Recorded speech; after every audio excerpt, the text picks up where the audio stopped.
Hey everyone, welcome to the Coach Catalyst podcast. This show is about helping you grow as a coach by standing on the shoulders of giants. Each show, you get a different mentor in your ear. The early motivations, the successes, the failures, the tools, the tricks, and the insight into where the industry is going. All of it so you can make your own dent in the world.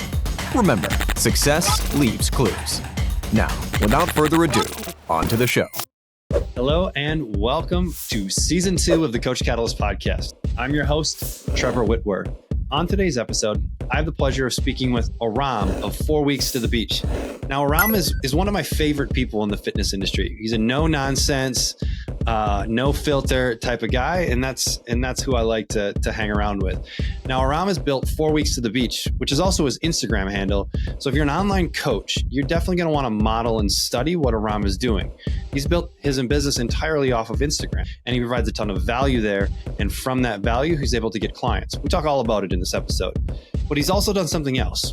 He's went out of the coaching realm, and he's actually created a summit, the Real Coaches Summit in Las Vegas. And we were fortunate enough at Coach Catalyst to be there last year, and we're going to be there again this year. And it is an event unlike any other. He brings in people from all over the nation, even all over the world, to come and teach. And it's an education first type event. It's the event that he wished existed in the industry. So if you're interested in kind of leveling up your education, definitely check out the Real Coaches Summit. And the link and everything is going to be in the show notes here. Now, this was a really fun conversation. Aram didn't hold anything back. So if you are a coach looking at moving into the online space, this is going to be an episode for you. So I hope you enjoyed this episode with Aram on the Coach Catalyst podcast. Aram, welcome to the Coach Catalyst podcast. Good afternoon, I think it is, to the Quaker that you are sitting in front of me today. Absolutely. It is afternoon. I am 2 hours ahead of you. But it is a great day to chat with you. We met at your event. Actually, randomly, one person on our team connected us, and then we ended up sponsoring your first event, and the rest is history. So you came to the Super Coach Summit, killed it on stage. I would, first, before anybody starts listening to this, I want to just really be clear about the fact that I can't thank you and Supercoach and Coach Catalyst enough for being a part of what I created this year, and then being gracious enough to ask me to come and share my opinions with some really powerhouse people that I consider to be some of the best in our industry. And I think the reality is that a lot of folks are in this business to kind of make and leave their mark. And I never thought I'd ever be getting to a place where people would be wanting to listen to what I have to say or learn from me. But for anybody that does want to ever speak on stage or get their point across to a larger audience, don't ask for it from anybody. Like, I was invited to do this. I never expected to ever be on stage, and you guys, gave me that opportunity, and hopefully that keeps bearing fruit. But I think when you do what we do from a place of authenticity and from zero expectations and no transaction, it's inevitable that good things are going to happen. And I think people just don't have the patience for it. So again, I just want to thank you, your organization, for having me at Supercoach, and then also being a part of an event that you had no idea about at all. And you took a shot on me. So I really do appreciate it.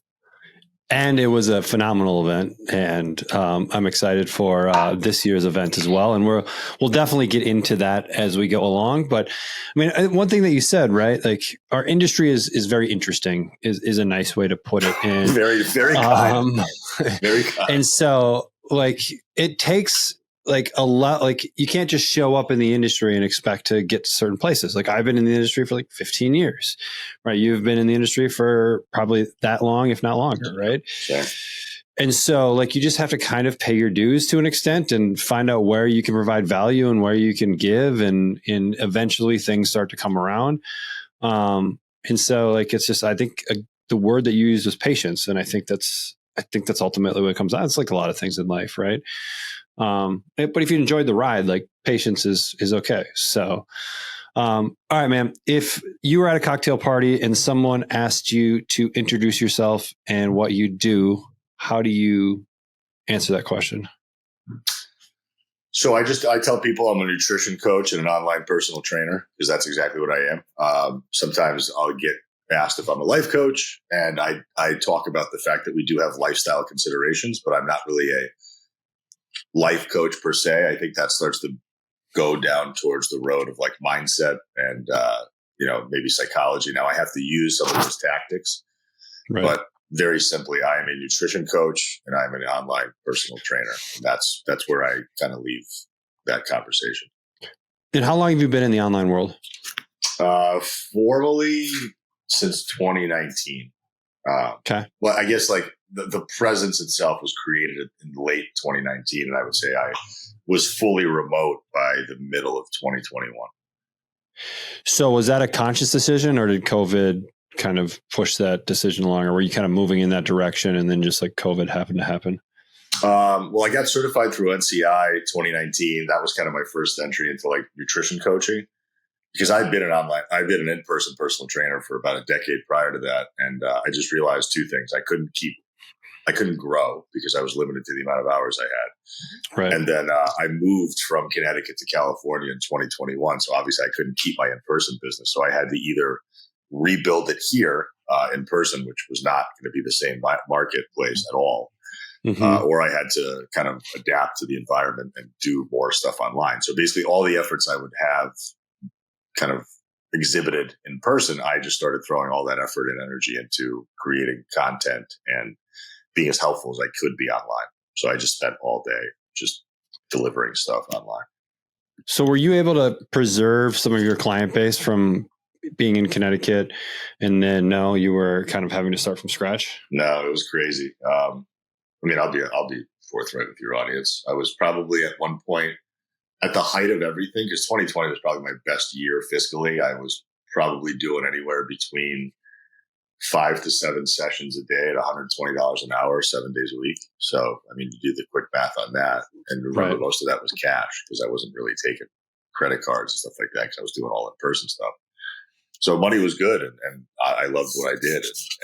And COVID gave us a very unique opportunity to get creative about how we were working with our clientele base. And I refused to give up on people and to not give them a place to come work out. So I did whatever I could. I found a facility that was kind of underground, and they let us have a key and a lock to it, and we turned the front lights off, and we did what we had to do.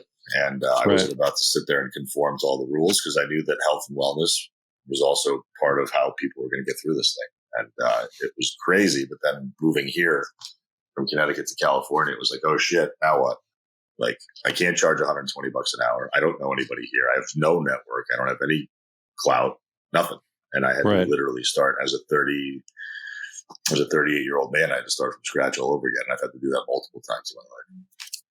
So what was the first thing that you did? All right. So you make the move, right? You probably made the decision that, hey, I don't want to rebuild an in-person thing. Like, I want to do something different. I want to leave a little bit more location freedom, some other things that come with being online. So what's like step one? Step one was just basically start looking at some of the best online and what they're doing, and just start mirroring them. What kind of content are they putting out? What do they say to their audience? How often are they doing it? And I just started reaching out to people like Brad Jensen. I had a couple of conversations with Sam Miller. I was just basically just picking the brains of everybody I could pick. And in the meantime, I was also brushing up on my education, because I just basically was taking all the money that I had earned throughout COVID, and I started applying it towards furthering my specific tactic education through nutrition, training, biomechanics, gut health, hormone health, whatever it was. I mean, I don't like using the gut health, hormone health thing because it is buzzy, but I was just trying to brush up on as much knowledge as I could in the interim, because I had a lot of time on my hands. But it was basically just like seeing, like, what are the best people in the industry doing? And I'm going to do the same exact thing in my own voice to my audience. Did you have an audience at the time? I wish I could remember kind of what the growth trajectory was, but I mean, it wasn't what it is today, obviously. Right. I would say that I was probably in the like under 15K 1,000 follower space, but when I was here, but then just the consistency of posting, like I had gotten known as the person who was posting at least twice a day, every day, whether it was, my poop pic story or my text file kind of similar to like what Andrew Coates does. And then I was very hesitant to do reels. That was very recent for me. So I was working with a company called Linus at the time. I think I had brought it up to you before, which is a CRM system that just basically does the similar stuff to what you guys do, but just on a kind of a less app-based scale. Right. And I had done that to try to increase my reach and be a little bit more technically savvy, which I never really utilized the suite of services that they had. And I realized that I never will, because I'm just a very hands-on type of a coach. Like, I want to talk to my clients. I want to nurture them. I want to be available to them. I want them to have my phone number. I don't want to be app-based ever, unless I get forced into that direction, which who knows, maybe that's the future. But I also don't ever plan on scaling to this massive size that a lot of other coaches get to, where they're doing $250 a month. They have 7 or 8 team members. I don't want that. I want to be a small fish in a very big pond. Right. So those first couple of clients, do you remember where they came from? Was it just, hey, they're watching your stuff or they're seeing your stuff and then they kind of hit you up in the DMs? That's it. I mean, I made it a point to answer everybody honestly and completely for a very long time. And I didn't sell shit to anybody. No sales pitches, no offers, no sales, nothing. People, I think for the first year that my Instagram grew, people didn't even know I was a coach. Like, people didn't even have any idea. They just thought I was just like this person, like a talking head. Right. Like, I was like the Adam Schefter of like nutrition. They didn't see my face. They had no idea what I looked like, because I didn't really talk to the camera ever. I was always doing like picture posts or my feet in between my legs. And like, that's all. And people were constantly reaching out like, hey, you said this and it resonated with me. What do you, and I was getting relatively complex questions where it was like, I'm so and so old. This is my eating history. This is my training history. What do you think? And I was giving them these long-winded responses. And most of the time I kind of did the Andrew Coates thing before I even knew he was doing it, which was I was giving people voice notes back and trying to really explain how to help them. And then I would always offer people a phone call. Like, if you want to talk to me on the phone and figure this shit out, it's going to be better than a 25 text exchange. So let's just get on the phone for 20 minutes and let's clarify some stuff. And if I can help you in some way, save my phone number. And down the road, if you're ready for something more formal, if you need more help from me, just let me know. I'd recommend this to any coaches or even clinicians out there that are looking to build a business around a product that they already really believe in. As a brand new user, just being sold on the streamline of being able to put everything in a centralized location, anyone that is just fumbling with Google Sheets to Facebook messages, group messaging, text messaging. For anybody that wants to be able to coach their clients, many times you use different tools and resources, and when you're trying to manage that, even on a Google Sheet or on regular technology, you're limited on duplicating the data over and over. I think if I'm going to, recommend the app for anyone, it's going to be myself. If I want to take my business to the next level, so definitely looking to do that in the near future here. Everybody can really benefit from it. I use it in the rehab sphere, but I also utilize it in the training thing. You can do the same thing with nutrition, right? There's so many uses for it. For everybody, coaches, clinicians, anyone that kind of works in the industry, chiros, PTs, trainers. This is one simple solution that we can create to all of our users and all our clients. So if you want to create a way to systematize your business so you can scale, I have not seen a better product for that.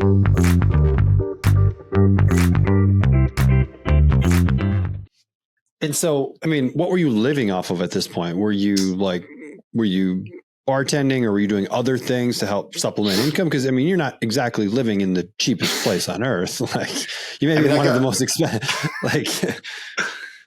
So I had some money saved up. So I had probably saved up the tune of maybe like 40 grand in cash while I was in Connecticut. Which is, again, transparency, most money I've ever had in my life. Like, I worked in finance for a decade, and like I told your audience at Supercoach, I did not spend that money wisely. So I never had really money saved. I didn't have an IRA. I had nothing. I've never had any substantial, like I hear people putting down payments on houses and they have 150 in cash, 300 in the bank. I'm like that's rich to me. Like, you're fucking loaded at that point.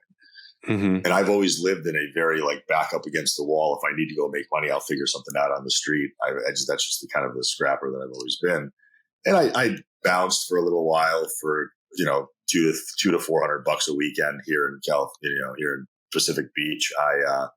I found this small little facility in Point Loma, California, and also just a subset of San Diego, where they were doing like geriatric training, and they were paying me $25 an hour to train people. So I was doing that. I was trying to see some people in person. I had reached out to my network from Connecticut and basically asked all my clients, like, if you know anybody in Southern California, please give me their phone number. Let me set up a scheduled meeting with them and just see if they can connect me to anybody. So I was pulling out whatever I could find. And I was not hesitant to ask people for favors. I was doing whatever I could do. And just one thing led to the other. I just never stopped. And the Instagram following started to grow. The efficacy online started to get bigger. People started reaching out more. Then with Linus, I had a way to lead capture and start to actually collect information and reach back out to people. So that started to grow a little bit more of a kind of a doorway of clientele base that I didn't have. And then I stopped bouncing, and then I eventually left the in-person little shop that I was at. And I kept about 3 or 4 people in person. And now that I moved to another location, I actually have gym equipment here in my garage. So I do still see about 2 to 3 clients a week. Okay. Cool. And that's that's pocket money. Right. And it's kind of fun to see people in person, and it's just a much different environment when you're chopping it up for 60 minutes rather than going back and forth over text message or voice notes or whatever. It's helpful because it keeps your skill set and your communication skill set high. Right. I think a lot of times a lot of people just get into online coaching. They never train people in person. Allie Gilbert had posted about this the other day, and I couldn't agree with her more. I think if you want to be good at this job, whether it's online or in person, like, you have to start in person. Like you said at the beginning of this podcast, pay your dues. That's where you pay your dues. That's where you learn communication skills. You learn how to help people. You learn how to troubleshoot what their issues are. You learn how to communicate with them. And just all of the little nuances the soft skills that you can't teach people. That's where you acquire that stuff. Right. So did you have a specific avatar? Like when you were starting your Insta, or was it just like, hey, you know what? I have this body of knowledge and I'm just going to start sharing it. And whoever is attracted to me will, kind of let the algorithm do its work, and people will come to me. I didn't have a plan on who I was kind of speaking to. What ended up happening was that my audience became almost exclusively female. I look at my metrics now on Instagram, and I think it's 81% of the people that follow me are women. Mm-hmm. And I would say that they're in the age range of 25 to 55. And not that I ever exclude men or kids or young girls or young guys. I don't really care. I've worked with 86-year-olds and I've worked with 15-year-olds, so I can do it all. Right. But in my opinion, women are the most neglected in our industry, because they're not that they're neglected as far as they're not sold to. Lord knows they're sold to more than anybody. But I tend to want to speak more to women because I find that they need the most help, and they're usually the ones that are being deceived the most. So I want to make sure that they're getting the most realistic information as well as the most realistic expectations. Right. Because I just find that they're the most underserved population from a real standpoint, as opposed to here's another pink product for you to buy, here's another fast for you to buy. They're getting the most bullshit. And I want to make sure that they have a conduit of proper information. Mm-hmm. So, you were producing a fair amount of content, a couple different posts a day. Was that just were you just whatever comes to mind at that point? Or did you kind of map out, here's how I'm going to have my content schedule? I didn't even realize you could have a schedule of content. People actually ask me, what's your automation on your posts? I'm like, what do you mean? They're like, when do you schedule your posts? I said, I don't. I wake up every morning and I post. I have a backlog on my phone of those little Adobe picture tiles that I create, but it all just comes from conversations I have with people. It comes from stuff that I read. It comes from frustrations I have, thoughts I have. I voice memo myself daily, constantly. If something pops up, I instantly create a tile, and I'm just usually 2 or 3 weeks ahead. As far as the video stuff, I just started recently doing the talk into the camera thing, just because I just take the word stuff that I write and transcribe it into something that's now more personal. And now they can see my inflection and everything else. And then recently I started kind of leaning into my love for Batman. So I started wearing masks. I think I saw one recently. I think it was the Bane mask. At first I thought it was one of those high altitude masks. And I'm like, why is he talking about high altitude training or what? But then I realized it was the Bane mask. listen, I'm bored, man. Like I'm bored of like creating the shit that everybody else is doing. And I'm not afraid of being silly and just being different. So for me, like I love Batman. I have a Batman tattoo on my neck. I talk about the Batman movies all the time. And I'm like, let me do something that's just weird and odd that still produces a decent message. Like today I posted one with like the Joker mask on. And I had talked about how people have unrealistic expectations based on their lifestyle. If they don't want to learn how to play the long game, they're always going to be frustrated. So I'm just finding different ways to deliver the same mundane, sustainable message over and over, because that's really all it is. Because at some point, you know, I've had instances where people have DM'd me, and a year after the initial DM, they finally sign up to be a client. Mm-hmm. But I'm in that interim moment of time, I'm never pushing anything on them. I'm not offering them anything. I'm not telling them like, hey, stop DMing me unless you pay me. Like I'm very cordial. I don't care. Like if you want to, my job is to serve you. Like I am on Instagram 100% to serve you. I don't give a shit about looking at cat memes. I don't want to look at other people's content even really at all unless it's educating me on something I don't know. So like you'll see that my follower counts, the amount of people I follow is relatively small because it's only people that I can get something from as far as information. Mm-hmm. I'm not on Instagram to be entertained. Like I'm not there for entertainment. If I want to be entertained, I'll pop on The Dark Knight Rises for the 85th time and watch it over again. So I think that like my consumption of content helps me create my ideas. And a lot of times I think, especially newer coaches, like, well, I can't say the same thing somebody else said. Why not? Is it not true? Like none of this stuff is unique. It's not novel. The ideas are the same. The scientific principles haven't changed. Human physiology is the same. It never has been. Biomechanics hasn't changed. There's no new ideas out there. So just say the same shit with your voice to your audience. And at some points it will resonate and it will provoke enough thought for them to reach out to you. And that's when you get to actually be a coach. Mm-hmm. So with your first couple of clients, I mean, did you even have a plan around what am I going to charge these people, this or that? Or was it just kind of like, did it just happen organically? Organic, man. I mean, people reached out and I'm like, what's fair? I was like $100 a month. I mean, I wasn't doing a ton of work. Yeah, I was talking to them once a week, but I also had like 6 clients. So I could charge $600 to 6 people. Right. That's some, you know, to me, that was better than zero. And it started to get me to, again, build up a new skill set and learn like, okay, what do I need to do from a deliverable standpoint? What do I need to give to them? What are they giving to me? What's the process? And I just started learning stuff. Like I LLC'd my company 4 weeks to the beach in 2019, literally the weekend after I got back from NCI level 1, knowing nothing about web development, knowing nothing about funnels, nothing. You know, like Jason Phillips was the leader of that. And he, you know, with BCI, like he had started talking about all this stuff and it all just was hieroglyphics to me. I didn't know what a ClickFunnels was. I didn't know what an email marketing program was. I didn't know what MailChimp. I just got on MailChimp like 3 months ago. I don't know any of this stuff. And people are always like, well, like, how do you do this? How do you do that? I'm like, well, I used to manage, you know, anywhere between 1,000 to 1,500 bank accounts a day when I was in finance. So like keeping track of who I owe a conversation to or who I owe a text message to or whatever else is easy for me. Like that's small potatoes. If I have 7 people in my ecosystem and I can't remember their names or who their kids are or what their problems are, then I don't do my job very well. Mm-hmm. And I think the problem that I'm seeing a lot with coaches now is they're trying to get so big so fast that they lose that interpersonal connection and that personal touch in favor of the automation. Now, I think if you can do both well, you're going to win a very long fight that I probably won't win. But what I'm seeing more often than not is I'm getting clients from other big companies that can't service their clientele base because they don't have the potential for communication that I do. And they're just not giving people their due time and their attention that they deserve. So probably a lot of what you're really selling early on is attention. That's it. Listen, at the end of the day, and this is really hard to hear for the end user, you're probably not going to get the body that you want. Like, I'm sorry. And I talk about that all the time. Like, you're not going to want to be sacrificial 365 days a year. You're not going to want to coach with me for 2 or 3 years, which is how long it'll probably take for you to lose 50 or 60 pounds. You're not going to be, you know, good every weekend. You're not going to be solid throughout holidays.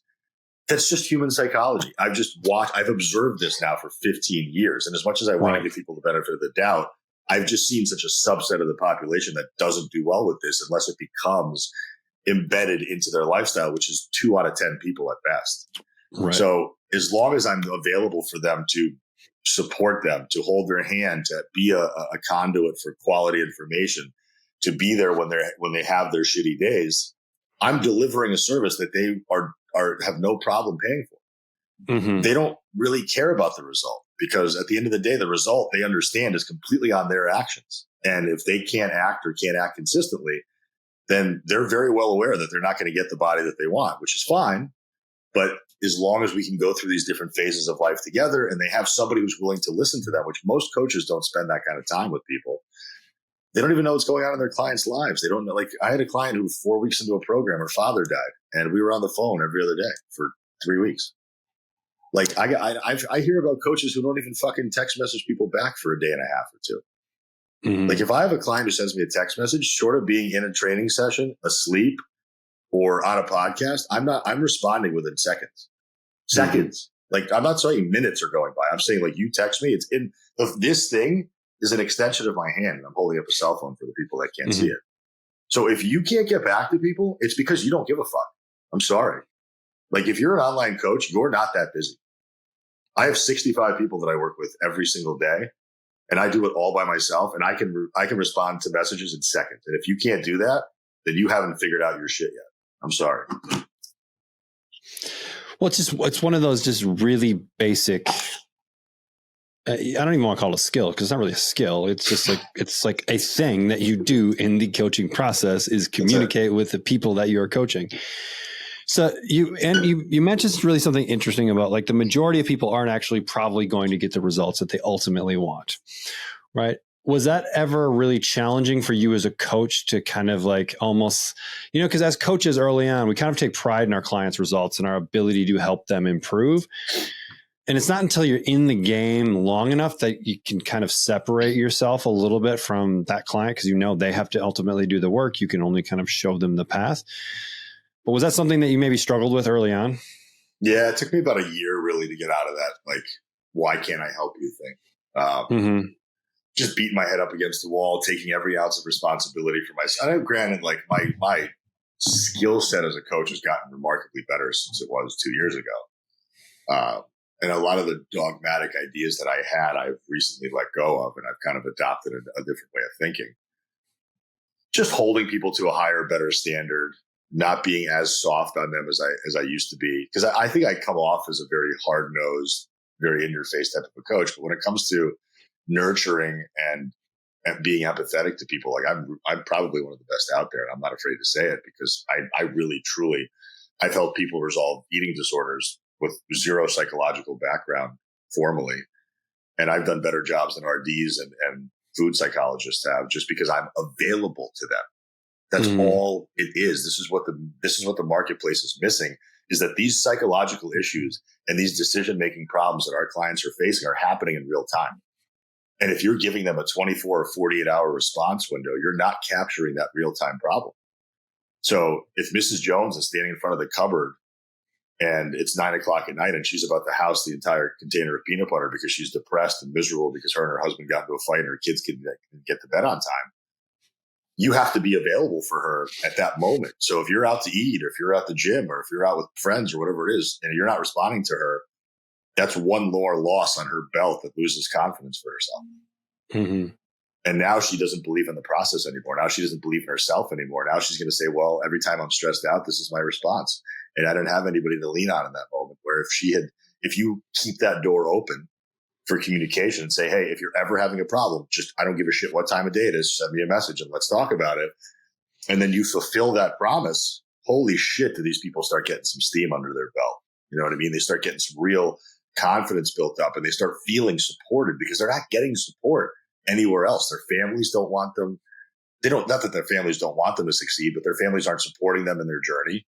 Sometimes their spouses aren't even supporting them in their journey. Their friends start to alienate them, because it's like, well, why are you not drinking today? Or why are you eating so clean, or whatever else?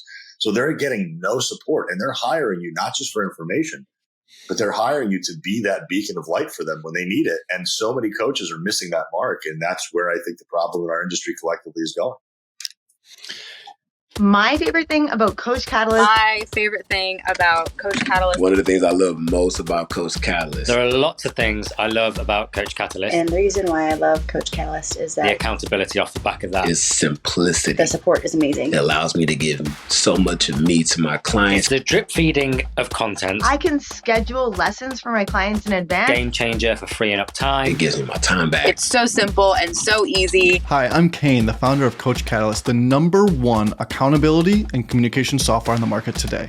We help coaches just like you keep their clients accountable and scale their business beyond what they've ever been able to do before. So if that sounds like something you want, let's take a look at how we can help. So Coach Catalyst was built on the 4 C's of coaching. Those are content, communication, community, and consistency. So for content, you need to go beyond just workouts and deliver the whole experience for the client so they get the results they deserve. For communication, you need to own your communication. If you don't own the communication, you don't own the client. So make sure you stop texting clients and use a centralized platform. For communities, get off of Facebook groups and take ownership over your social group with Coach Catalyst communities. And for consistency, the foundation of all results for clients, we took the best-selling book Atomic Habits and built all these fundamentals right within our app that's going to guarantee to get your clients the best results possible. If you want to start using the 4 C's with your clients, content, connection, community, and consistency, make sure you run over to Coach Catalyst and start a free trial today.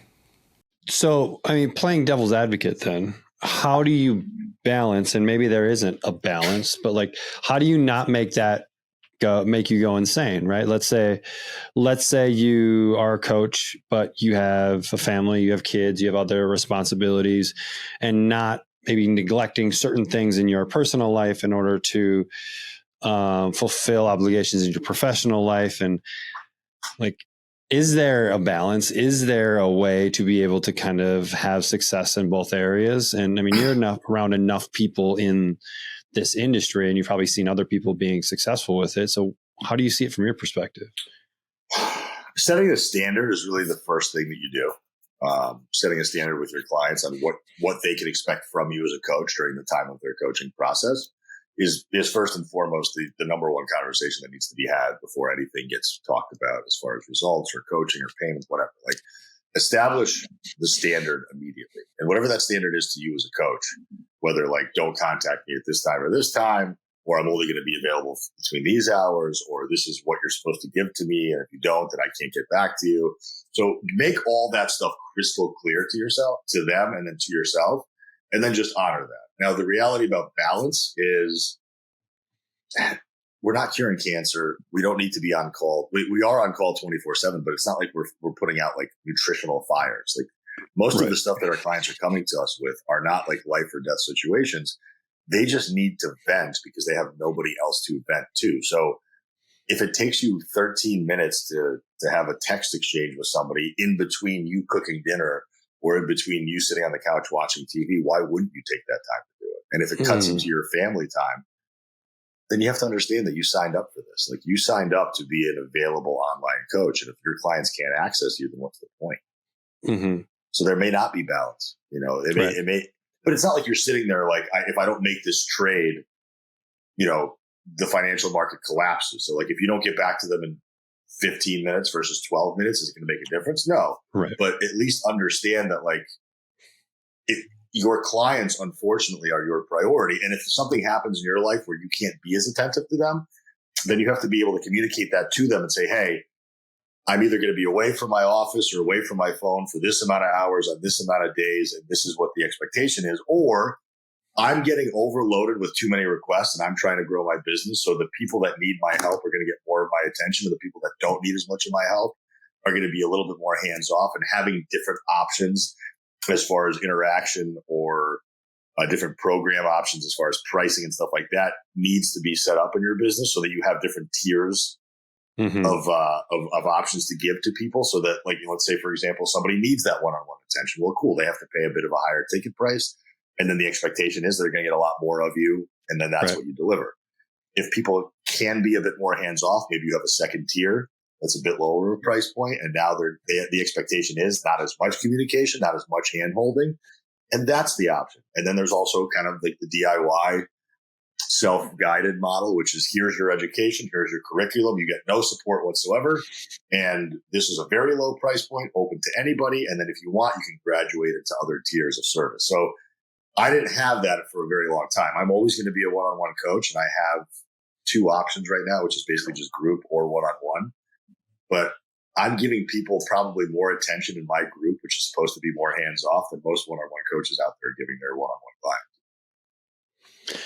I mean, that's, I guess, how a new coach can win early on, right? Is just over-deliver on attention, over-deliver on your ability to get back to somebody, helping them through situations, being more available than maybe you will be down the road as you get busier, but early on, that might be a way for you to really get some traction.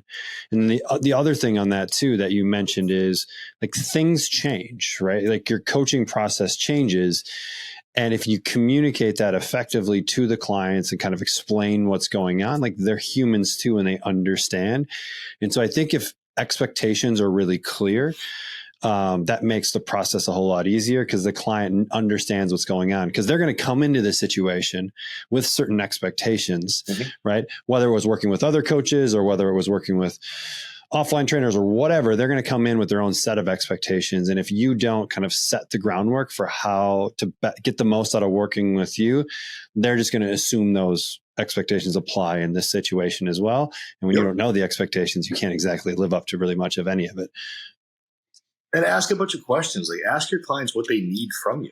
Like, it's such a basic question that I think so many people forget to ask, or they don't think of asking. It's like, hey, like I use an app called ClickSend, which if anybody out there is an online coach listening to this and you don't have a way to communicate, like, either through Coach Catalyst or whatever else, to send mass text messages, ClickSend is a very cheap service that you basically load a monthly amount on, and you load people's phone numbers into it. You can send a text message from a phone number that's generated, and then people will get either, reminder text or whatever. So it's just a way to mass reach people. And I use that as basically a way to stay in touch with all of my clients without having to send each one of them a message.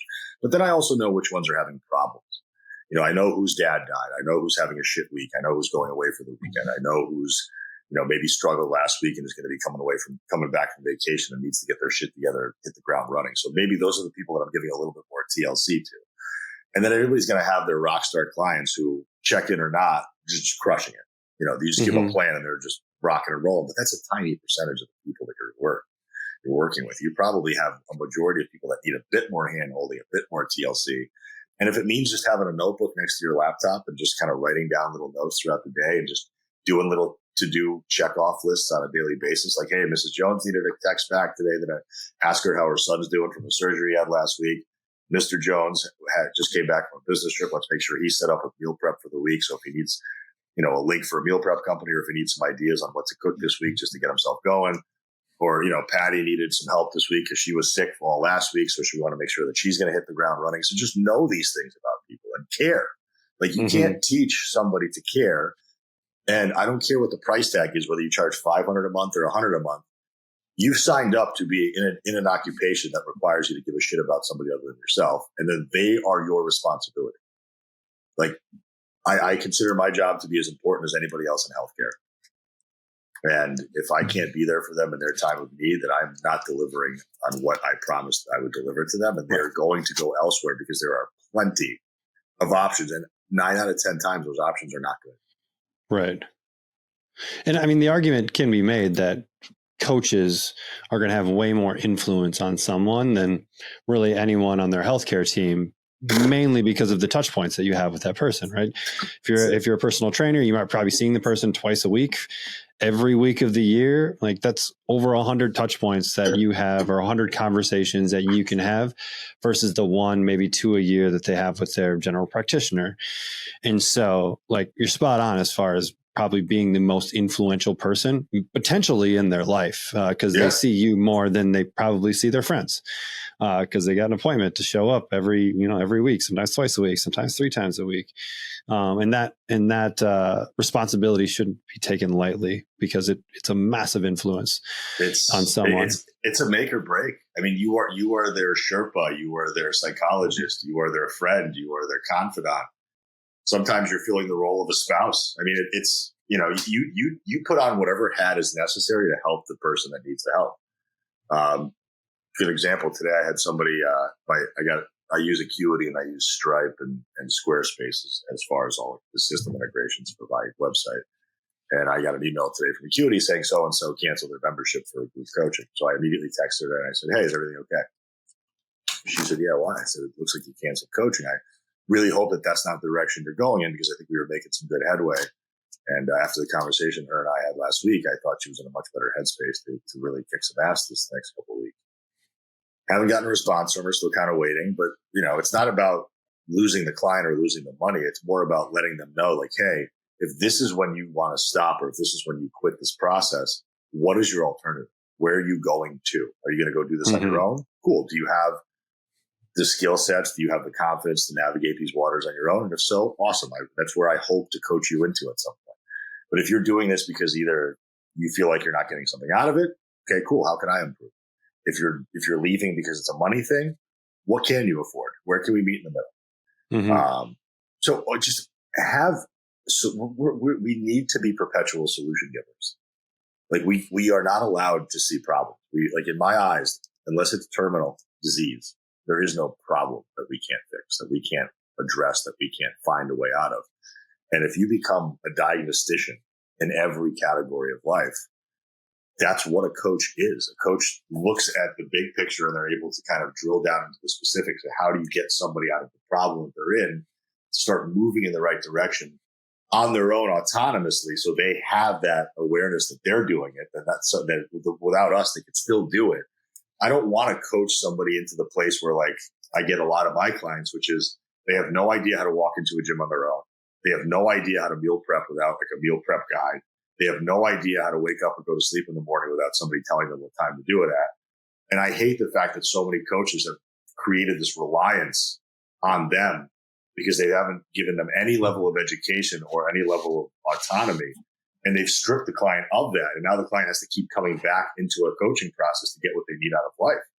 And to me, the amount of education that I offer, I mean, I did an hour Zoom last week just on biomechanics, because people have no idea how to structure their own workouts. And I told them, I'm like, I don't want to always write your workout for you. I want you to be able to walk into any gym in any country of the world and know if today is a pull day, what does that mean? If today is a push day, what does that mean? If I don't want to do push-pull legs, what should I do? If I have 4 days a week of training, how does that look different than 6 days a week of training or 3 days a week of training? If you're not empowering your clients to do that, folks that are listening, and you're just giving them shit to do and just assigning tasks, you're creating a generation of robots. And that's what we have now, is we just have people that are executing in the time being of coaching, and then they leave coaching, they go back to old habits, they regain weight, they lose confidence, they lose a system that was pulled away from them. And now they have to go find an alternative again, as opposed to, like, when I get text messages from people from 2 years ago, they're like, hey, hope you're doing well. Just wanted to let you know the 20 pounds that I lost are still off. I'm feeling great. Everything's good. I got pregnant. Didn't think I could. Like, I've gotten so many great messages like that because I've spent the time of just nurturing people. So, I mean, what does your process look like now? It's probably a lot different than when you started. But let's say you bring on a new client. How do you kind of get that client up to speed? And what are some of the deliverables for that client? Very simple. So usually I use Jotform now as my way of capturing information. You know, so I have like 7 or 8 questions on my Jotform on my website, which I didn't know Jotform existed, by the way. So that would be Is it great software? But is this before or after you've kind of like initiated the coaching like relationship, or is this simply like, hey, you're interested in what I'm doing, fill this form out and we'll see if it makes sense to work together? So that lives on my website all the time. So anybody can go on my website through my links on Instagram and just find that, fill it out, and then I'll have an email in my box like I had today that said so-and-so is interested, and this is what questions they answered. So I reached out to her, text message immediately. Right. Like the second I got that in my email box, I was in the car leaving the doctor's office, and I stopped on the side of the road. I drafted a text message. I shot it out to her, and at 4:30 today, we're going to have a call. Then there's times where people are just kind of DMing me and asking me about rates or whatever else. And I'll say, I can give you all the information you need visually, or let's schedule a conversation so I can actually listen to what you have to say and see if coaching is even a good fit for you. Because I'm not just going to take on people who have these unrealistic, crazy, like I want to grow 3 inches on my glutes in 3 hours. And I also want to lose all my belly fat in the next 16 hours. Can you do that? I'm like, no, I can't. Jesus couldn't do that. But there's a lot of people that are coming from other programs that have promised them ridiculous shit. And that's where their mindset is coming from. So as far as process, we have a phone call to determine whether this is a good fit. Yep. After that phone call, you're given a link to a website to pay. I use Chronometer as my software for food tracking. So I have everybody track their food for about 7 days at least to get a baseline understanding of what they're eating. Then we have an assessment call. And now on the assessment call, we break down expectations of one another, what the deliverables are to each other, what the overarching process is going to look like.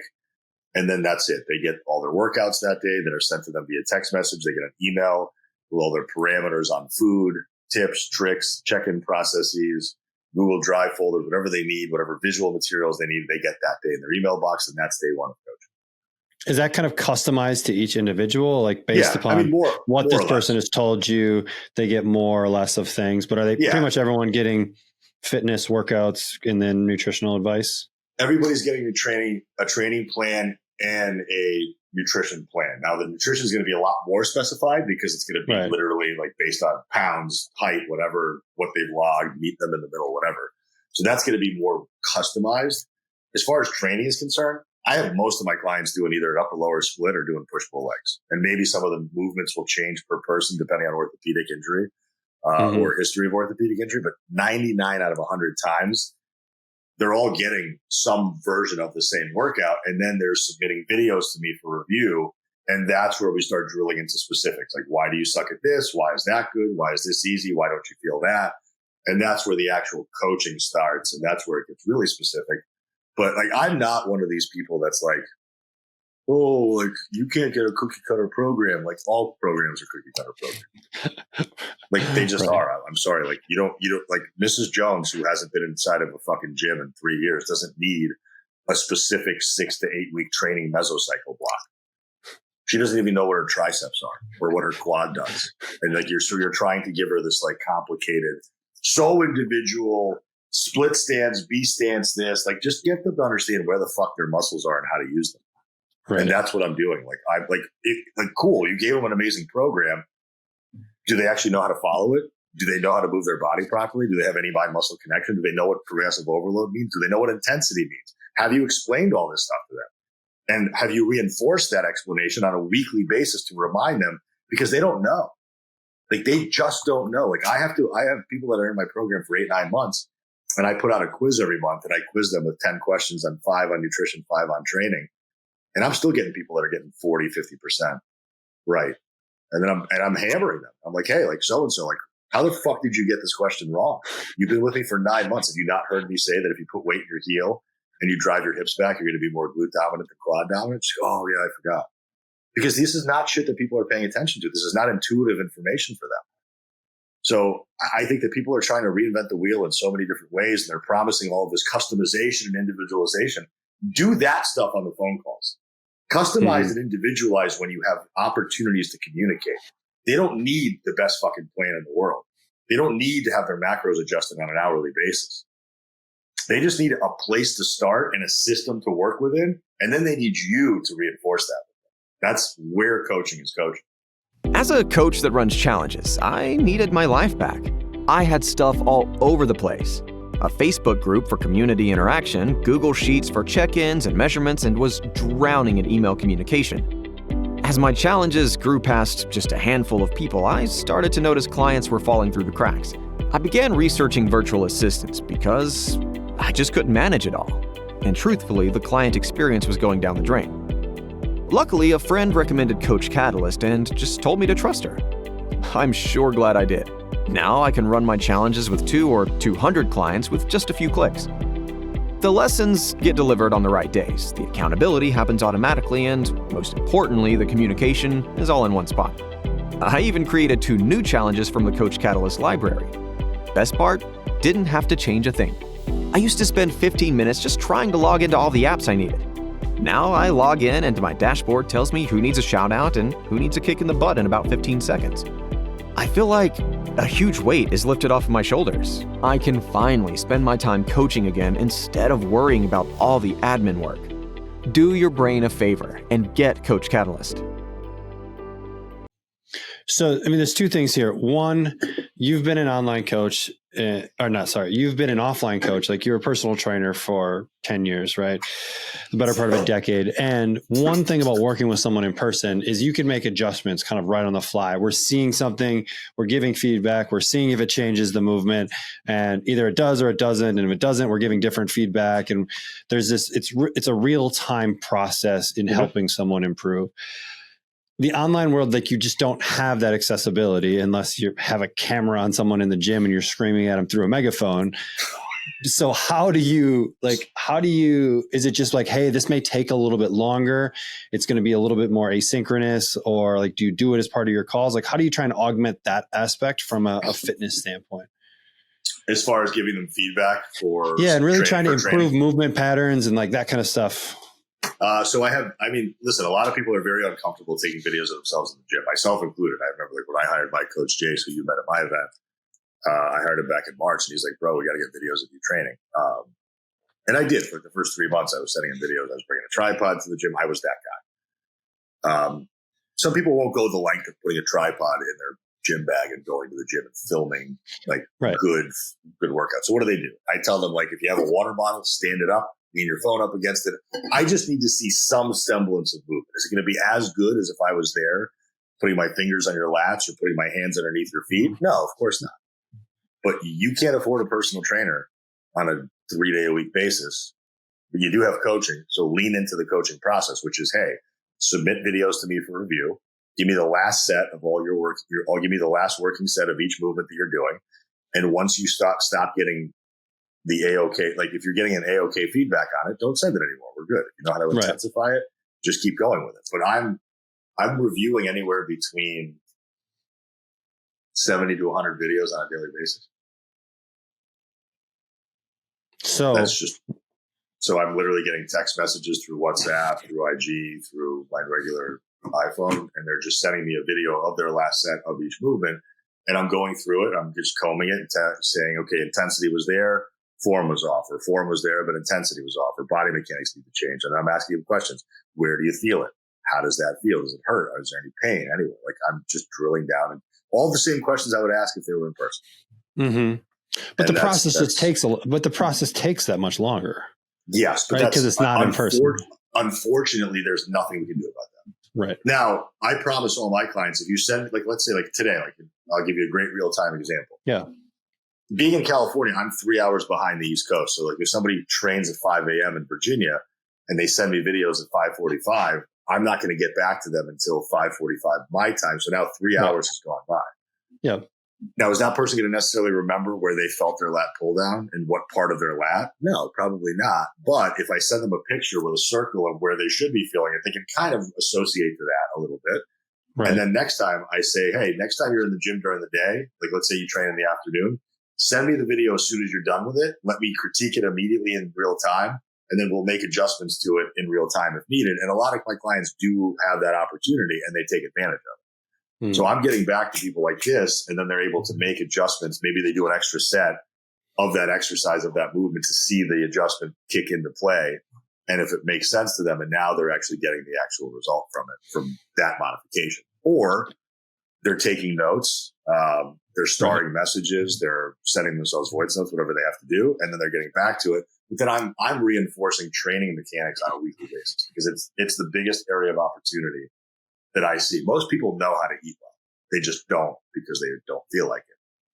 I would say most people abundantly don't know how to train properly. Or they're going to some group fitness class, or they're getting, murdered by whatever trainer they hired. So they don't really understand the training aspect of it. So that to me is, I think, the largest opportunity that we have. And if you're a coach that doesn't know how to train people, and you're just like one of these macro coaches, like, you're missing the mark. You can't even properly assign food to somebody unless you know what energy systems are using. Right. Yeah, that's really interesting. I mean, that kind of comes back to if you want to be an online coach, it's probably worth spending a few years kind of paying your dues, whether it's a big box gym or whatever, just learning how to coach people in person, because you can then give feedback in and see how that feedback is received, right? Mm-hmm. Was that even a cue that made any sense to that person, or am I just speaking nonsense, right? Yeah. And then I've had that. I've had plenty of times where I've tried to teach a deadlift online, and like one of the hardest things to do is to teach people how to breathe and brace, right? Like how do you posterior pelvic tilt when you're texting somebody? You don't. You show them a video of cat cow. Right. You set up a camera in your kitchen and you sit there and you pelvic tilt and you show them what the hell that means, and then you explain it to them through a voice note or through a FaceTime so they can practice it with you. And that's another aspect of your service. Like you have to get to a point where like these aren't still problems. Like if you're still having the same problem with clients 3, 4, 5 months into it, either they don't give a shit enough to learn it, or you're not doing a good job explaining it to them. And every single week in my check-in form, one of my questions is does the process make sense? Is the process overwhelming? Yes or no? And is there some way that I could be explaining stuff to you better? And if you don't have that line of questioning in your check-in process, then how are you going to get better as a coach to deliver that message to your clientele? So do you send them out a form every week to just kind of answer those questions? And then that gives you a pulse for kind of where they're at and maybe who needs a little bit more attention? Yep. Everybody gets a Google form, either weekly or bi-weekly. And then my group clients have a daily accountability sheet that they fill out. And then my one-on-one clients have more of a kind of a weekly feedback loop versus a daily feedback loop. And then just depending on what relationship they chose to go down the road with me is how the deliverables will change. But the core of the deliverables is the same. Log your food. I give you feedback on your food log. That's where I think tracking food is important because we need to understand how much and what you're eating. Videotape yourself doing your exercise. That's another feedback loop. Fill out the form. That's another feedback loop. So there's multiple areas of opportunity for feedback. And then there's just literally just a good old human text message, like what's going on, how you doing, how's your week? Right. And then I have a bi-weekly Zoom call with all my group people, which is just a Q&A. Whatever they want to bring to the table, I'll address. And then once a week with all my clients, I have an educational topic that I choose at the beginning of that week, whether they bring it up and they want to learn about it, or I bring it up because I see it as a problem. And I just spend an hour drilling into that subject, and then I leave some room for Q&A at the end, and I record it all and I send it all to people for resources. And that's happening on a weekly basis. So those are just a couple of value add things that I do just to help people stay on track, learn. I expose them to different accounts on Instagram. I'll say like, hey, check out this post from so-and-so. They did some good stuff on this. And then maybe we'll talk about that post at length. Oh, that's great. And so how do you set up your day in order to keep this organized in a way? Because you're kind of always on to an extent, right? Because you have that ability. And so you're probably responding to people whenever they need responding to. But do you organize your day in a way so that it's like somewhat scheduled? Like, hey, I'm going to be following up here. Or is it just kind of like, is it based on just reacting to the incoming messages, basically? First priority is reacting to messages. Like first priority is like as soon as I'm getting messages in, I'm giving them some type of response. That's priority number one. That's real time coaching. And then I would say like the scheduled part of the coaching process is, Monday. I have certain calls that are weekly, like baked into my schedule that are on my schedule that are never going to change. I address those. That's priority number 2. And then priority number 3 is project long-term based stuff. So like, for example, like this week is the week that all my group people get back to me for check-in. So by Wednesday night, by tomorrow night, I'll have received all of my group coaching check-in forms. And as they come in, I try to knock them out and give them some type of response on whether it's like, hey, I saw that you weren't able to nail carbs this week. Like, let's try to work on that. Or, hey, like training looked like shit last week. Let's try to address that. Or, hey, you did a really good job. No change this week. Keep kicking ass. Keep reaching out if you need anything. So I would say like I triage it. Like incoming messages, number 1, scheduled calls, number 2, project long-term based, number 3, and then anything ancillary after that is number 4. And that's what can get pushed off if it needs to get pushed off. And is this like 7 days a week? Yeah. I mean, I'll work Saturdays and Sundays. Yeah. I mean, the only thing I won't do on Saturdays and Sundays, just because I want to protect my own mental health to some extent, is I'll usually spend the first couple of hours every Saturday and Sunday just combing through anything I might have missed throughout the week. And I will always take a temperature gauge on where people are at that weekend. And if I have to do any kind of, inspirational stuff or mentoring stuff, that's where I'll kind of be like, hey, like, we need some help this weekend. Otherwise, like, I'm not, it's not like I'm sitting, I'm still responding to people in real time throughout the weekend, but I don't have anything really scheduled for the weekends unless I've had an in-person training session that's going to get done on a morning time, or I have a phone call that couldn't get done during the week that I pushed off to the weekend. So there's nothing really formal happening. Right.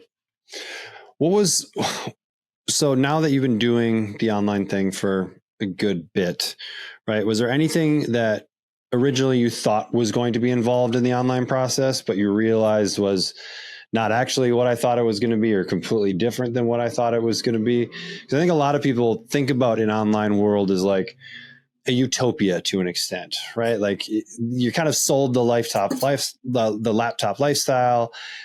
And that's typically not how any business works, whether it's the delivery model is offline or online.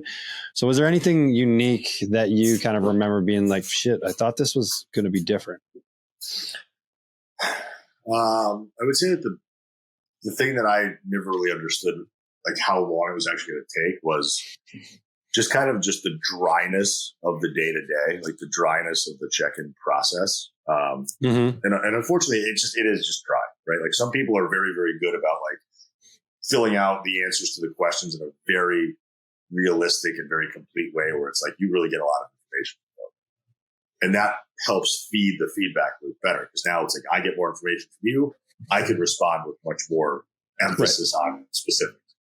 And then there's people that fill out a weekly check-in form, and you get the information back and it's blank spaces just all the way down the line. Or you get nothing back.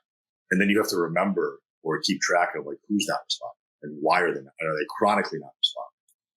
And then I lay the hammer down. I have no problem putting stuff back on the client. Like, hey, like you signed up for a coaching process. It was vehemently explained to you what your responsibilities were. Does it make sense? Why are you not following through? And I'm probably having that email or text conversation at least once every other week with people, because sometimes people either forget or they're not thinking about it. It's not on top of their mind. So that's the stuff that they don't tell you about, is like staying on top of the people that are kind of starting to ghost you a little bit, because there are people that will pay you money for months and months and months. And you may not, like I had a girl who signed up.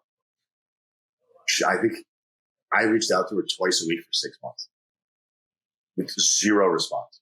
Like I thought I was going insane. I thought she was dead. I had reached out to her on Instagram, on Facebook. I had texted her, I emailed her, no response. And then I see like a cancellation come through. And then she stopped, and I sent her a text message. Hey, like, hope everything's okay. No response again. So she literally bought 6 months of coaching, paid me $195 a month. And I never spoke to her, never gave her feedback on anything once. I never got one response. It's a very rare case that happens. But that's another thing that you don't know how to deal with that. There's no curriculum on how to deal with people who ghost you, or how to deal with people who buy services and then don't follow through. Or like, what are you supposed to do if like somebody cancels on you, but then they're asking to stay here or have this communication or do this for them? And it's like, okay, well, there's no like etiquette really. So it's like figuring that stuff out on a case by case, person by person basis. And basically what I always do is just like, how would I want to be treated? Right. Like, obviously, like we, as a coach, like you believe in coaching. So you're going to take advantage of coaching. Some people buy coaching very emotionally. They see a post of yours at 12 o'clock at night and they're in a bad place mentally. And they're like, you know what? Fuck it. This is what I need. And they literally, without even ever having a conversation with you, they go online, they buy a package, and they're all like, that's it. Like now it doesn't happen often. Typically all my leads are very warm leads. I've spoken to that person at least for 20 or 30 minutes, but sometimes every once in a while I'll get somebody who buys 8 weeks, or I'll have somebody who buys a group, and I've never spoken to them once. I have no idea. We've never interacted on Instagram, and I reach out to them and I start a conversation. And that's where it's like, hey, do you know what you got yourself into? Because I have no problem giving your money back now. And then there's been things where like I've heard from other coaches where they have like cancellation policies where like if you cancel within X amount of time, you're not getting your money back or whatever else. There's never been a portion of time in my career as in this business where somebody has canceled and I have not fulfilled my duties for X amount of time that they did not get a refund. Like I had a girl once sign up for 3 months. She spent a month with me and she wasn't satisfied for whatever reason. And I gave her the balance of the 2 months back. So if services were rendered, like if I had done my part as promised and you didn't show up, obviously for that, you're not getting a refund. I did my job. You didn't do yours. Whatever. I did mine. If for whatever reason you were unsatisfied with something, then cool. We'll stop wherever we're at. Whatever the balance is of services rendered or offered, I will refund you that amount. Because I don't want you leaving with a bad taste in your mouth. I want you leaving knowing that you fucked this up, not me. And I'm very, very clear about that. Like I think a lot of times people leave coaching because they don't get what they need. But if they were given multiple opportunities to understand what their role was in the process and they still didn't comply, then it wasn't me that was a bad coach. It's you sucked as a client. And I think we have to put that on clients also. Because I'm not afraid of losing clients. Right. I want to get rid of the dead weight. Like there's plenty of people that don't do well with coaching and they just keep staying in it because they have the resources to do it. I want to be able to make room for the people that do need it and will participate. And I have no problem telling people when they suck as clients or reminding them that they have a job.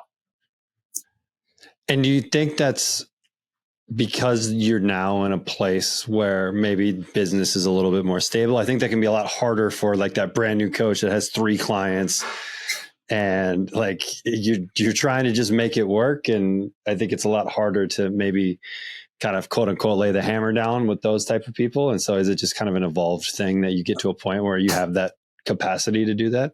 I'm going to use a Modern Family reference. I don't know if you watch Modern Family. I don't know if anybody do you? I've seen enough of them. Yeah. So there's an episode where you know Pepper, Nathan Lane. Yep. So his character is continuously asking Phil Dunphy to buy a house from him, and I think at this point he's showed him like 200 houses, and every time he goes to like sign the offer, Pepper finds something wrong with the house, and then Phil has to show him another house. So his wife is like, Phil, you got to stop giving him the option to keep seeing more and more of these houses because clearly he's not going to buy anything. Clearly, he's just shopping around for the fuck of it. He's got no commitment whatsoever to this thing. And because you keep putting yourself in this position to be afraid of losing the potential sale, you're operating from this massive point of scarcity, and that's dictating your interaction with that individual. And then finally, Phil got to a point where he got sick of it. And at the last house he showed him, he's like, you know what? You're never going to buy. You've been jerking me around. I'm tired of it. I'm not going to put up with it. You're either going to lose me as a realtor, but you're also going to lose me as a friend. And he walks away. And then Pepper ends up buying the house.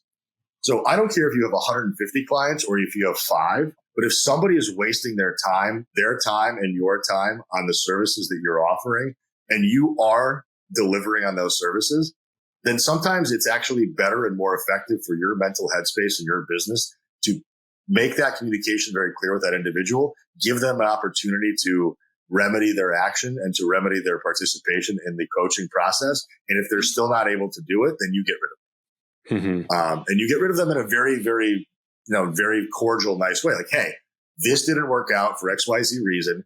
And I want to be able to grow and expand as a coach. I'm not being able to give that. I'm not given that opportunity because you're not able to participate. And if that's truly the case, here's either the balance of the refund, whatever I owe you for the month that we didn't finish. I hope you find the help that you need, but I need to be able to keep sharpening my skill set, and I'm not getting that opportunity here. And I hope you respect that. So I think people are just afraid, right? People are afraid. And I was definitely in a place where like I let a lot more shit slide with 5 clients than I do with 65 clients. Right. But even at 5 clients, I knew who was wasting my time. Right. Like I knew who had unrealistic expectations. I knew who had no plan of ever learning anything, of ever taking advantage of the coaching I was offering. Like it pisses me off. Like I put my heart and soul into this. This isn't a fucking side gig for me. Like I think a lot of coaches are making money elsewhere. They have mommy and daddy money, or they have this massive financial cushion where if the bottom falls out on coaching, they're good to go. Like if the bottom falls out on my coaching, I'm not paying my $3,000 a month rent. I'm fucked. So I have to take it very like every client is life or death. Now, obviously, luckily at this point, because I've been in the business for as long as I have, and I have a bit of a doorway of people coming in. Like I'm not getting 25 inbound leads a day. Like if I get 1 a week or 2 a week, that's a lot. So I take care of all those people as if they're going to be lifetime clients. They're going to get the best of me. But I don't care if you're getting 50 inbound leads or 5 or 1. You need to be very, very explicit about what it is that you do, how it is that you work, what they're getting themselves into, what they can expect, And then all of that comes together in a very dual directional relationship, because there's you doing your part and then them doing their part. And you cannot waste your energy and your time, because you will become resentful of this business and then you'll suck as a coach. Yeah, I couldn't agree with that more. And I think you were kind of alluding it towards the end is a lot of it comes back to the expectations. So if you have those clear expectations at the beginning, you have something to kind of fall back on. And like, here's what we agreed on at the beginning. Here's what's going on right now. So it's less about, here's how it's less a he said, she said. It's like, this is what we agreed on. And we're not, I'm fulfilling the stuff that I agreed on. I'm not getting the same from you. And so either we need to do it or we don't. Either way is good, but we can't keep going in the direction that we're going. And so I think if you have those clear expectations, that really lays the groundwork to make that conversation a little bit easier. And typically it's just think about it any other way, right? Like if a husband and wife aren't getting along and they don't remedy the problem, it's usually a communication breakdown issue. Like somebody is not communicating what they need or what they don't want. And because of that, then it festers, and then too much time goes by. It's like, how many years are you going to know somebody before you finally ask them what their name is? Because you forgot that one time and you're just too embarrassed to ask them. Like if there's a communication problem, you have to address that immediately, because it will fester, it will expand and blow up and become a way bigger issue than it needs to be. So if you're starting to I can sense it. I know 2 weeks before somebody's going to quit. Like I can already feel it. Like I know they're not responding as much. They're not as engaged. They're not fulfilling their part of the bargain. They're not doing their check-in form. They're not sending me videos anymore. And I could see the disconnection happen. And like last week, it had been the third week in a row where I'd asked a specific client like how she was doing, because she was going through some wrist pain. And week 1, multiple responses. Week 2, less. Week 3, none. And then I see a cancellation come through on her credit card, and it said like something like insufficient funds or whatever. So obviously it wasn't because she canceled. It was because it systematically got canceled. So I reached out again. I said, hey, just wanted to let you know your credit card bounced on this month's payment. Hopefully you're still okay. If you need a refresher on where to update your information, here's an email. No response. Another week goes by. Hey, if you want to be done with coaching, great. Just let me know. That way I can just clear you off the docket. I can remove all the permissions here, and here.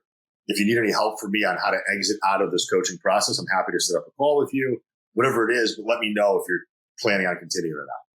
Within 25 minutes, the payment came through, but then no response text message wise. And then again, instead of just taking the money and saying, cool, thanks for paying me. Hey, I saw that you paid, haven't gotten a response from you. Is everything okay? Do you need a phone call? Do we need to talk about something? What can I do to help? No response again. But this week I'm going to try again. But I think a lot of coaches don't do that type of stuff. Like they're not providing that level of care. They're not providing. It's just like you paid or you didn't pay. You submitted your form or you didn't. This is what I did. I'm the greatest. You suck. I'm out. Like you have to take people with you. I don't know. Maybe she's got something going on in her life right now that is really, really tumultuous. Maybe her daughter's having problems in college. Maybe her husband is sick. Maybe her business is fucking crumbling. Maybe this is not a priority for her right now. But if you stop asking questions, then you'll never know, and you'll never know how to improve as a coach. So I think ask as many questions as needed to be able to really understand humans and why they make decisions. And then it's hard not to really succeed.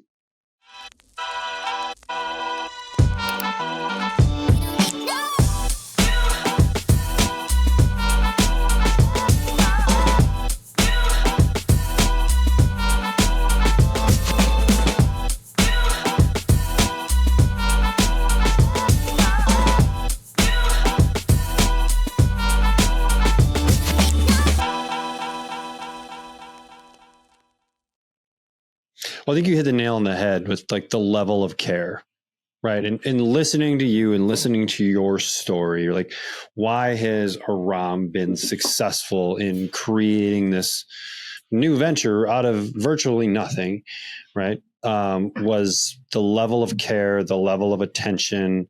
Like you didn't have just like the best Facebook ad in the world that just started sending you all of these kind of these leads, right? It was just one after another, and just trying to provide the absolute best service as possible to these people. And you do that enough, like you build enough goodwill, and then things just start to come to you a little bit easier because of that. So would you feel that's accurate? The goodwill thing is huge. I never understood what that term meant, and then Andrew Coates had used it a couple of times. Goodwill, good faith.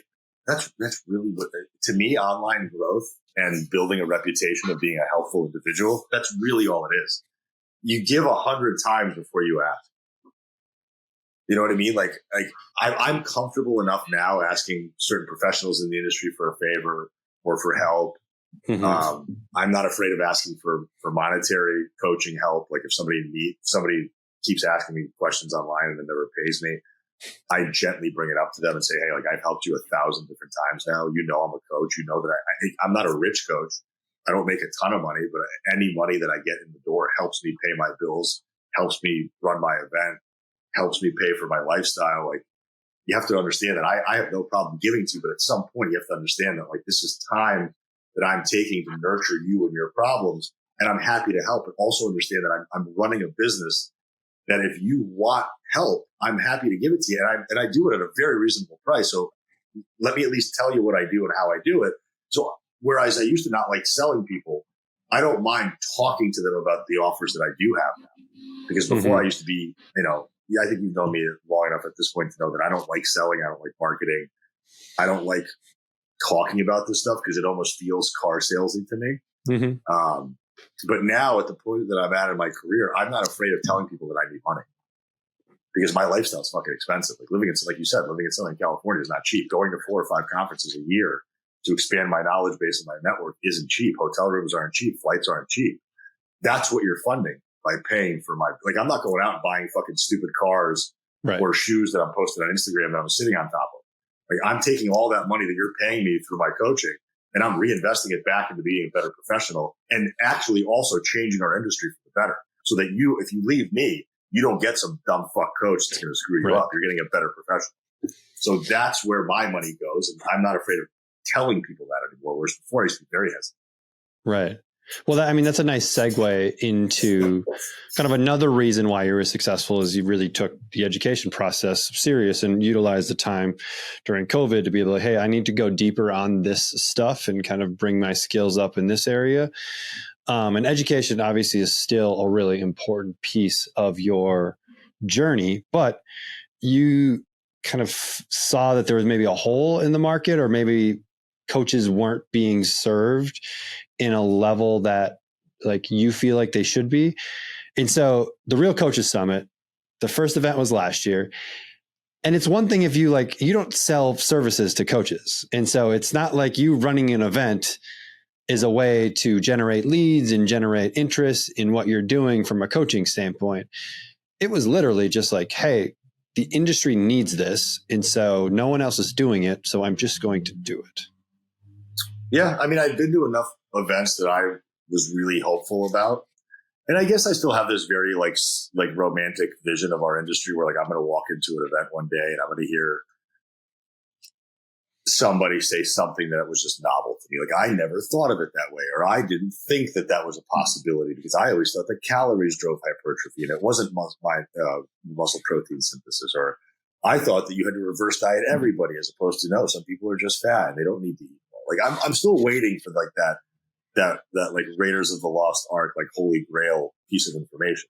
But that's also because I've spent a decade following, listening to, learning from, and paying for the time of coaches that are way better and way more experienced than I am.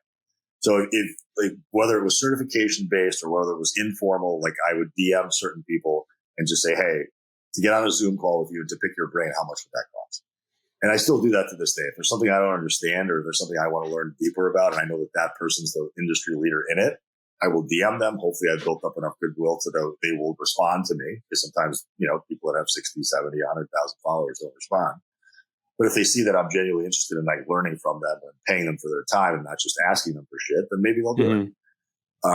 I think there's not enough good curriculums out there. I think there's a lot of master classes. I think there's a lot of bullshit that exists out there. And actually one of the presentations that I'll be doing for Nick Lamb this weekend for his virtual event, I'm going to be talking about how to spot the bullshit on Instagram and how to spot good education versus bad education. Because the reality is and this is not to knock certain people are the way that they do things, but I've been to events where like I'm watching the kettlebell swing being performed for the 85th time. And if you've been a trainer for more than 15 minutes, or if you've been a coach for more than an hour, you probably know how to do a kettlebell swing. You don't need like the refresher on it, or nor do you need an entire hour segmented towards that skill set. If you want to learn things on how to like improve posterior chain, maybe we need to have a little bit more physical therapy background on how the posterior chain works alongside the rib cage. That's a better discussion. So what I wanted to do with the Real Coaches Summit was I wanted to source all the education that I see out there, put it in one room, and then be able to give the attendees the pick of the litter on what they want to learn about. Like I suck at programming. This guy does programming really well. I suck at hormones, even understanding what they mean. She does it really well. I don't know how to deal with women over 35 and menopause. These two women have done it really well for 30 years. Let them teach me. So that was the purpose of the event. It wasn't to motivate trainers to be better trainers. It wasn't to inspire them to make more money. It was to give them the skill sets that they don't particularly have, so that they don't keep operating from this imposter syndrome or this place of scarcity where they're not sure-footed about the messages they're putting out there. Because I want people to be confident. Like when I say something, it comes from a laundry list and years of knowing that it works, or else I would not open my mouth about it. So I have that conviction because I've spent the time studying those subjects. I wouldn't have, and if I'm wrong, and if somebody calls me out on it, I'll go and find out why I was wrong, and then I'll go and retract my statement and take that on the chin.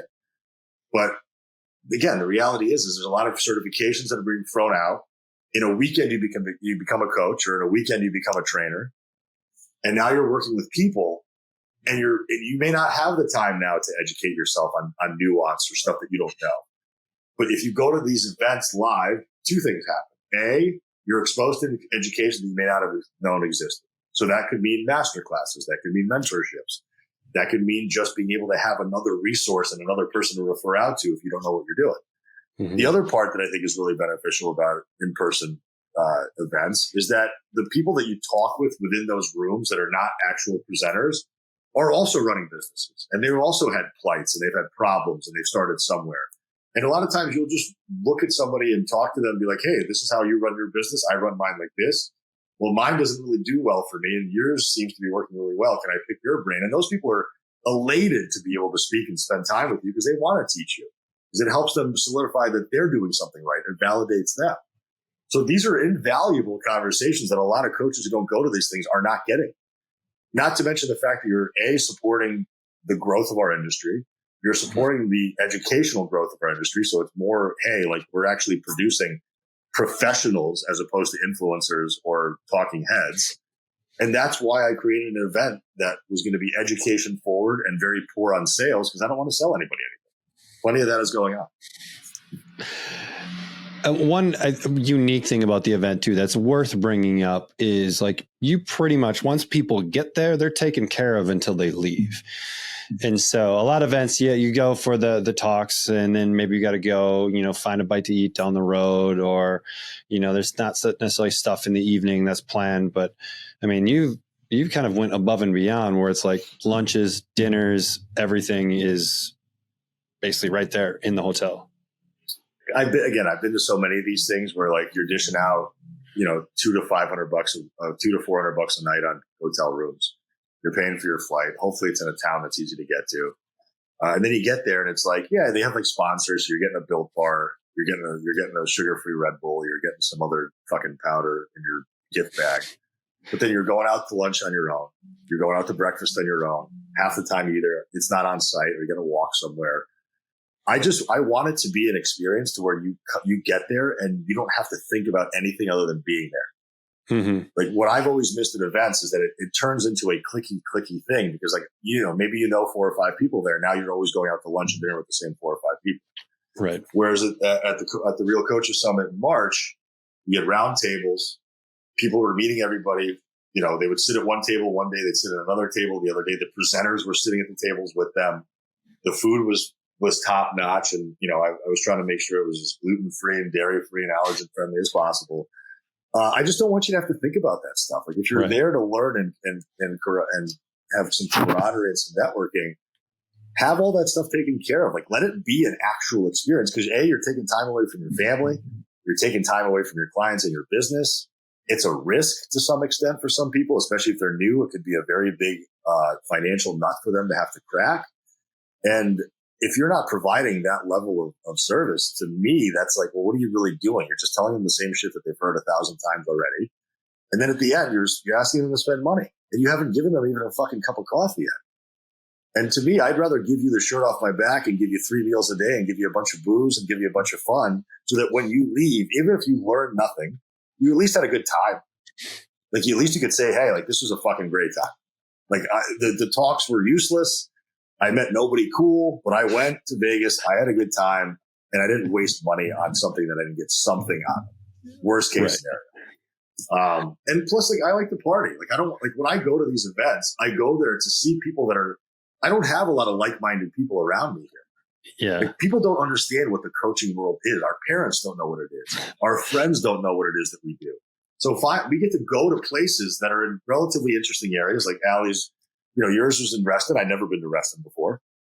My best friend from high school actually was living there with his family, and I got to see him for a night. I get to hang out with people I didn't know. You know, we got relatively drunk one night at the hotel bar. That was kind of fun. So, like, you get to kind of turn off and get to party a little bit. You get to be a real human being, as opposed to just like this like soldier that you feel like all the time, where nobody understands what you do and nobody can relate to you. You get to just really interact, mingle, and have a nice time. And I think the nice time part is what a lot of events today are missing. And I wish more people would be less inclined to want to make money on the event and more inclined to deliver something to the people that are showing up. Mm-hmm. Yeah. And delivered last year. And my guess is this year is going to be no different. But what are the dates for this year's event? What you're telling me is definitely going to be better. So the dates for next year for 2024 is going to be still a Monday, Tuesday. I do it that way just because,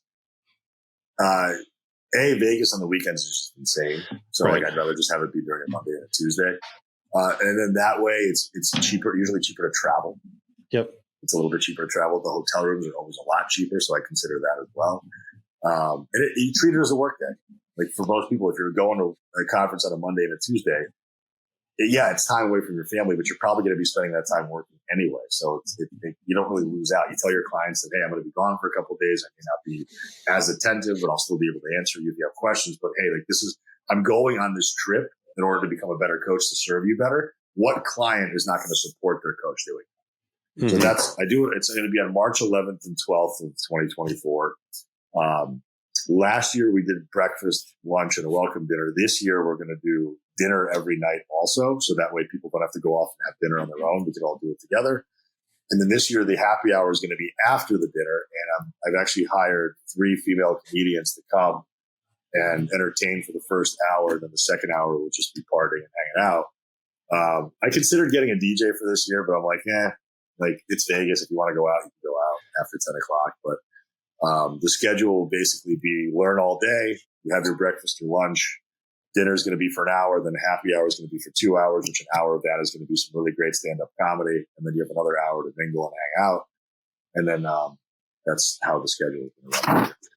And it's at the Virgin Hotel, right? Yep. Still going to be at the Virgin Hotels in Vegas, which is a bit off the strip. But again, much more, in my opinion, much more a favorable hotel rate, a little bit less temptation to want to go. Like, I mean, listen, at the end of the day, is it cool to kind of explore the place you're traveling to? Yes. But the reason why I wanted to create so many amenities and so many experiences is because I want people to stay engaged in the event. Mm-hmm. And the problem that I saw last year was that the happy hour didn't take care of the food. People like to eat. A lot of people don't like to drink. A lot of people like to eat. So here you get to drink and eat, and you don't have to go anywhere. And it's all included, and the food's good. So it's like, well, now it kills 2 birds with 1 stone, and it keeps people together. I love it, man. And that's Real Coaches Summit 2023.com. Yes. I bought the domain name and I will hold on to it forever. So you're not in the wrong place if you go to realcoachessummit2023.com. It says 2024 at the top. So you're good. We got that covered. You're in the right place. The growing pains of not knowing what the hell you're doing. We'll teach you a redirect for 2025. So you can still keep the domain, but it's going to redirect to the 2025 site. whatever. At this point, if anything, there's some built-in nostalgia to it. Yeah, absolutely. So I'm gonna be very forthright with your audience. I lost about 30 grand personally on the event last year, or this year rather, which I borrowed from my parents, which luckily they finally had some money to give me after all these years of not having money. So I paid down my credit card. So we have a clean slate for this year. We got 125 tickets sold as of right now. This episode is being recorded in September. Yeah, we can. September. So we're recording this episode in September. As of right now, we have 125 tickets sold. I would like to be able to not lose my shirt this year. And if you are a coach or even just an end user and an enthusiast and you just want to go to a thing that's filled with people that are your tribe, it would be silly for you not to go. And even at the regular price of $9.98, which is the final price of the event before the pre-sales, I think you're still getting a massive deal, because if you were going to go to Vegas and just eat for 3 days on your own, that would cost you $500 between food. So, I do this in a cost-effective way, in the most cost-effective way I can, to be able to give the attendees as much as humanly possible. Because again, I'm not trying to make money off of this. If I do end up ever getting to a place where this does become profitable, some money will obviously go back to the presenters, because it's their time, it's their knowledge base that you're coming to learn from. If they get taken care of and I still have money left over, I'm going to start giving out scholarships to people. Cool. I will never, ever profit off of this event one day in my life. That's a promise that I will always keep. I love it, man.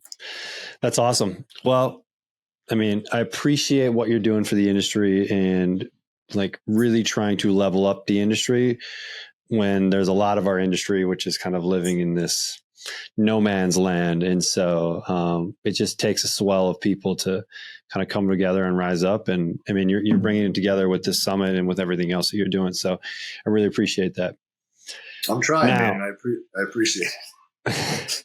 All right. If people want to find out a little bit more about you and they want to, have some toilet talks with you, where can they kind of follow your stuff? So it's all on Instagram. It's at 4 Weeks to the Beach, the number 4, the number 2 Weeks to the Beach. My website's really just a landing page. You're not going to get much information there aside from just what I offer for services and prices. So if you want to figure out how to price your services, go and copy me, and maybe it works, maybe it doesn't. Everything is descriptively on my website. So if you want to literally see what I offer and how much it is, you can go and see it. 4 Weeks to the Beach is where I spend all my time on Instagram. So I will answer every DM that comes my way. The coaching event website is realcoachessummit2023.com. So right now the pre-sale is going on still. It's $748 for the next 73 tickets, I believe, are available. And then the price will go up to $998 for the final stretch of the event. And that's everything. I love it, man. I love it. A couple quick rapid fire questions. Tacos, burritos, or quesadillas? Quesadillas. Okay, nice. If you could live in any cartoon, you want to expand on that? Yeah, I mean, quesadilla is a handheld, less messy. This is true. I actually don't hear quesadillas all that often, and I ask a lot of people this. I live in the state where if you're going to get a taco, burrito, or quesadilla, this is where you live. If anybody ever comes to California, specifically San Diego, do yourself a favor, go to Mike's Red Tacos, and it will blow any expectation of any burrilla, if anybody knows what burrilla is, any burrilla taco or any quesadilla away ever again. You'll be ruined for life. It's like getting pizza in your All right. It's on my list. Next one. Cartoon world. If you could live in any cartoon world for a week, what cartoon world do you live in?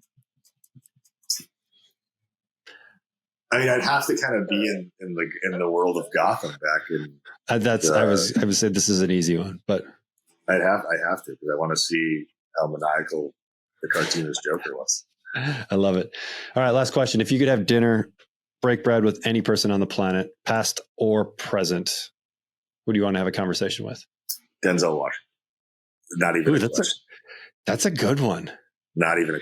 That's the only person I would ever be starstruck fanboy for, if I ever saw him in person, would be Denzel. He doesn't miss with any movie he's ever made. So many good movies. I've seen Man on Fire 3 times in the theater. I saw every Equalizer multiple times in the theater. I've seen Training Day in the theater 3 times. I rewatched every one of his movies. But then the stuff that he does for the acting community and the way that he speaks in public, he's asked to be guest speaker at multiple valedictorian speeches, multiple college commencement speeches.